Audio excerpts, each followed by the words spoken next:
Kuya, ano, bitin ba o gusto mo umuwi? Bitin. Parang gusto kong lumipat ng gawing Tanay naman. Ang malalamig na lugar tulad ng Benguet. Punta kaya tayo kay Apo Wangud.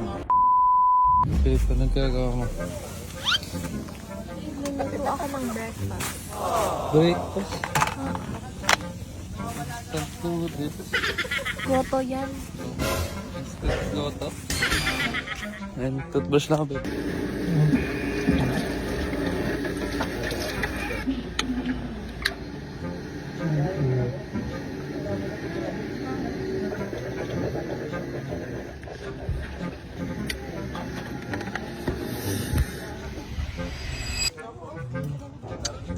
Toothbrush.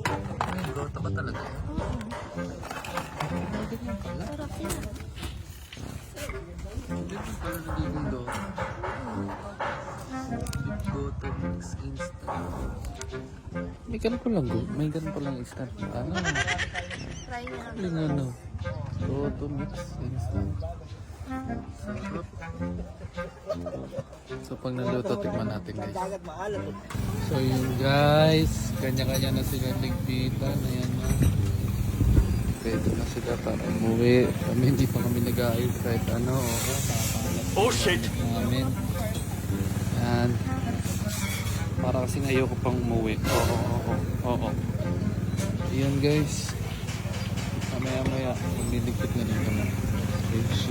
So yun guys. Maganitin. Ayan, nagsasakay na kami. Tara, sakay kami.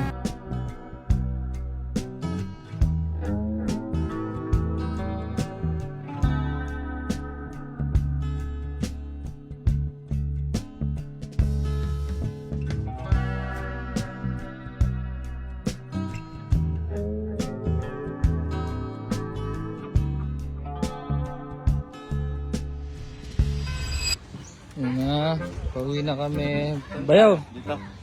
Ano, bitin ba o gusto mo na umuwi? Bitin. Sa totoo lang, pero nami-miss ko na yung mga anak namin. Ayan na. Nami-miss ko mga laptop.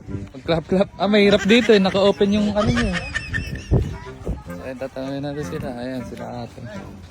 Kuya, ano, bitin ba o gusto mo umuwi? Bitin.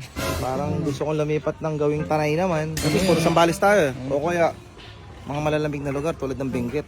Yun. Punta kaya tayo kay Apo Wangud. Oo, pupunta tayo dun. Papat na to. Yun na yung next natin. Sige. So yun guys, yun na yung next namin. Benguet. Ayun na, nagpitan na. Sila. Yung mga bata, uwi na. Uy, uuwi na. Ba't nakaligo pa kayo? Uy, uuwi na! Nagsusugal pa ang mga kitang na ano. Ayos na ba yung mga gamit niya guys? Ayos na lahat. Yun guys, mga ano pa pala sila, mga nagsusugal pa. Pero ano na, maganda doon, nakaayos na yung gamit niya. Kami kasi lip-tap na guys eh.